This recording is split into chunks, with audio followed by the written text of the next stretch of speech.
Topic नया जिसका नाम है प्रिज्म। ठीक है, तो प्रिज्म बेसिकली क्या है, ये एक ग्लास का मटेरियल बना हुआ है जिसमें क्या होता है, दो नॉन पैरेलल प्लेन और तीसरा प्लेन जो होता है उसे हम कहते हैं बेस। फिर से देखो, प्रिज्म क्या है, एक होमोजेनियस ट्रांसपेरेंट रिफ्रैक्टिंग मीडियम। जैसे फॉर एग्जांपल ये मेरे पास एक प्रिज्म है, इसमें क्या है, अगर आप ध्यान से देखोगे तो ये दो साइड्स क्या है, इनक्लाइंड है किसी एक एंगल से, इनको कहते हैं रिफ्रैक्टिंग सरफेस। और जिस इसके सरफेस को मैंने अपने हाथ में रखा हुआ, इसे कहते हैं इसका बेस। ठीक है, तो प्रिज्म में क्या होगा, दो रिफ्रैक्टिंग सरफेसेस ऐसी होंगी जिनमें कुछ एंगल होगा और तीसरी साइड किसका काम करेगी, बेस का। तो डेफिनेशन देखते हैं, it is a homogeneous transparent medium bounded by at least two non parallel plane surface at some angle. तो वो सम एंगल कौन सा, ये वाली साइड और ये वाली साइड में ये वाला जो एंगल है। ठीक है, तो डायग्राम से देखते हैं, ये 3 डायमेंशनल है पूरा, ये प्रिज्म एक्चुअली यहाँ पे 2D होगी डायग्राम। इसमें क्या है, ये दो साइड जो है इनमें देखो एक एंगल, ये वाला एंगल ऑफ प्रिज्म कहते हैं इसे हम, इस एंगल को लिखते हैं हम ए एंगल से। तो रिफ्रैक्टिंग सरफेस कौन सी है, ए बी रिफ्रैक्टिंग सरफेस, ऐसे ए सी क्या है, रिफ्रैक्टिंग सरफेस। और बेस कौन सा होगा, जैसे हमने इसे रखा हो प्रिज्म को, ये वाला क्या होगा, बेस का काम करेगा। तो यहाँ पर बीसी किसका काम कर रहा है, बेस का। ठीक है, तो ये हो गया प्रिज्म के बारे में। और एक चीज देखिए, एच रिफ्रैक्टिंग एच क्या होता है, जिस जैसे ये दो रिफ्रैक्टिंग सरफेस है, इनकी जो पॉइंट ऑफ कांटेक्ट है, साइड जहां पर आके मिलती है ये वाली, इस पॉइंट को हम लाइन को कहते हैं रिफ्रैक्टिंग एच। ठीक है, तो बेसिकली हमारा जो आर्टिकल है वो क्या होगा कि हमने एक रिलेशन फाइंड करना है, एंगल ऑफ प्रिज्म जिसे हम ए से लिखते हैं, डेल्टा ये नया वर्ड है, इसे कहते हैं एंगल ऑफ डेविएशन, आई है एंगल ऑफ इंसिडेंस और टी है एंगल ऑफ एमर्जेंस। इसके बारे में देखेंगे क्या कौन कौन से एंगल है। एंगल ऑफ प्रिज्म तो हमने यहाँ से देख लिया, तो हमारा आर्टिकल का नाम है determination of angle of deviation, मतलब डेल्टा फाइंड करना है, जहाँ ऐसे भी आ सकता है आर्टिकल। तो डायग्राम से देखिए, अभी ये डायग्राम इधर बनाई हुई है, इसमें क्या है, एक साइड ए बी, दूसरी ए सी और बेस क्या है, बी सी। तो यहाँ पर क्या होगा, इंसिडेंट रे डी पी किस पॉइंट पर स्ट्राइक कर रही है, इस पी पॉइंट पर। तो तब हम क्या करेंगे, फिर पी से एक नॉर्मल ड्रॉ कर देंगे, वो कौन सा है, N1S।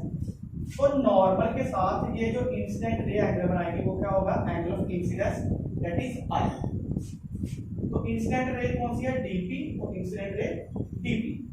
एंगल ऑफ इंसिडेंस कौन सा, आई, तो ये शो किया होगा। उसके बाद क्या होगा, क्योंकि ये एयर है, ये ग्लास है, ये रेयर मीडियम है और ये डेंसर मीडियम, तो जब भी लाइट क्या करती है, रेयर से डेंसर में जाएगी, एक्चुअली इसका पाथ कौन सा है, ये वाला, ये डॉटेड वाला, बट लाइट रेयर से डेंसर में जा रही है, तो ये क्या करेगी, बेंड टुवर्ड द नॉर्मल।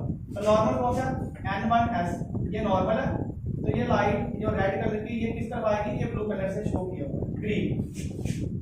तो ये कौन सी लाइट है, रिफ्रैक्टेड। तो ये क्या कर रही है, बेंडिंग टुवर्ड द नॉर्मल।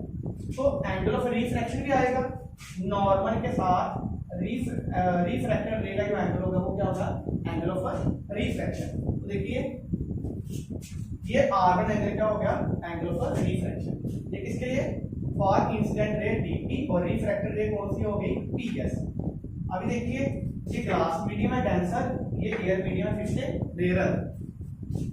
तो यहां से लाइट सीधी जाएगी P से Q तक, जैसे Q पॉइंट पे पहुंची, अगेन हम यहां से क्या करेंगे, AC पर एक नॉर्मल ड्रॉ करेंगे, वो कौन सा होगा, N2S।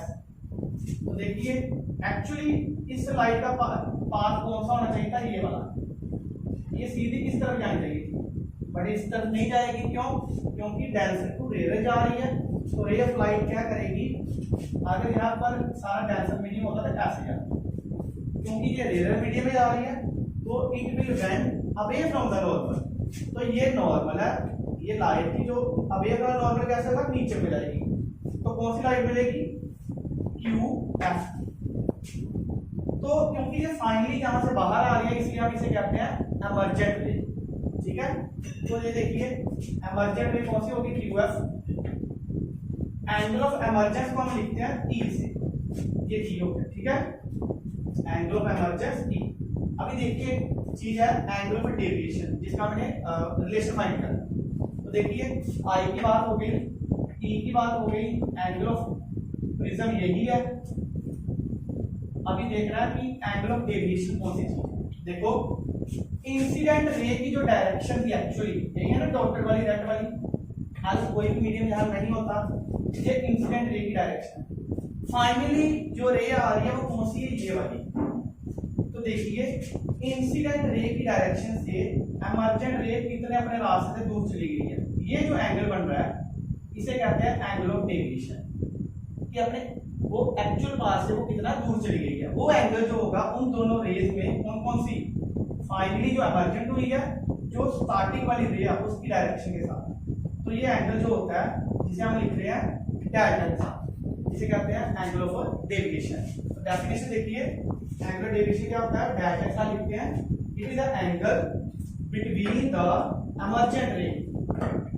एमर्जेंट रे कौन सी है, QF, and the direction of incident ray. देखिए इंसिडेंट रे नहीं कहा क्योंकि इंसिडेंट रे यही है DP, डायरेक्शन कौन सी है, इसी डायरेक्शन में ये वाला है।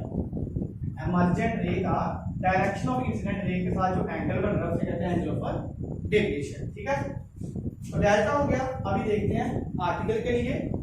सबसे पहले हम क्या करेंगे, ट्राइंगल देखेंगे T P Q। देखिए T P ये Q। अब इसमें देखिए अगर ध्यान से आप देखो तो ये इस तरीके से होगा, ये T, ये P और ये पॉइंट Q। और ये देखिए ये एंगल आपको क्या आएगा, कौन सा, ये वाला एंगल। तो आपको ये प्रॉपर्टी पता है कि ट्राइंगल के जो इंटीरियर एंगल होते हैं उनका सम किसके इक्वल होता है, ऑपोजिट एक्सटीरियर। तो ये वाले एंगल देखने हैं, इन दोनों एंगल का सम किसके इक्वल होगा, ये वाले एंगल के इक्वल।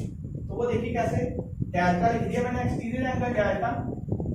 अभी अंदर वाले एंगल कौन से हैं, वो देखिए ये वाले, ये वाले, क्योंकि हमें ट्राइंगल कौन से देख रहे हैं हम, P P Q। तो अभी देखो अगर ये पूरा आई एंगल है तो ये भी एंगल पूरा आई होगा, यहां से लेके यहां तक, रेड से लेके ब्लैक तक। क्यों, वर्टिकल ऑपोजिट ऐसे इक्वल। बट अगर ये आई है और ये भी पूरा आई होगा, बट उसमें ये कितना R1, तो ये एंगल कितना बचेगा, I माइनस R1। तो इसलिए ये लिख दिया I माइनस R1। ऐसे ही अगर ये एंगल E है तो ये ब्लैक से लेके ये ब्लैक तक पूरा एंगल कितना होगा, अगेन E, क्योंकि ये तो एंगल R2 है। तो ये एंगल कितना बचा, E माइनस R2। फिर से देखो, नहीं समझ आया तो ऐसे करते, अगर ये एंगल E है, ये एंगल R2 है, ये एंगल कितना होगा, क्योंकि ये पूरा कितना है E2, तो ये कितना होगा, ये वाला एंगल E माइनस R। वो लिख दिया equal to exterior angle, sum of interior angle equal to the opposite interior angle, exterior angle, ठीक है। तो यहां देखो I और E दोनों पॉजिटिव है, अलग कर दिए। R1 R2 नेगेटिव था, नेगेटिव साइन बाहर निकाला, सम कर दिया। इक्वेशन नंबर 1 मार्क करो। नेक्स्ट देखो क्वाड्रिलेटरल APSQ, APSQ, क्योंकि PS क्या है, N1 से S तक नॉर्मल था, तो ये एंगल कितना होगा, 90 डिग्री। ये वाला एंगल यहां से लेके यहां तक 90 डिग्री। ऐसे ही यहां से लेके यहां तक एंगल कितना होगा, अगेन 90 डिग्री। और ये एंगल कितना है, एंगल A। और ये एंगल कितना है, एंगल S। तो क्वाड्रिलेटरल के सभी एंगल का सम कितना होता है, 360। तो क्या होगा, 360 इसके इक्वल होगा, यहां से लेके यहां एंगल 90, यहां से लेके यहां एंगल आगे 90। ये एंगल ऑफ प्रिज्म A और ये कितना है S एंगल, और ये 90 और 90 180, इस तरफ जाके माइनस, तो ये कितना आ गया 180 equal to angle A plus S। वही हो गया, ठीक है। फिर से देखो यहां से लेके यहां तक एंगल कितना 90 डिग्री, और यहां से लेके यहां तक एंगल कितना 90। अच्छा, तो इसे मार्क कर दिया हमने इक्वेशन नंबर सेकंड, ठीक है। अभी नेक्स्ट ट्रायंगल देखिए PSQ। इसमें कौन कौन से एंगल आ रहे हैं, R1, R2 और S। और ट्रायंगल के तीनों एंगल सम कितना था, 180। इसीलिए एंगल ए, यहां से देखिए angle R1, angle R2 and angle S, इसके इक्वल आ गया 180। अब ये चीज ध्यान से देखिए, इक्वेशन सेकंड और थर्ड, क्या राइट हैंड साइड सेम है, दैट इज 180। अगर राइट हैंड साइड सेम है तो लेफ्ट हैंड साइड भी क्या होगी, सेम होगी।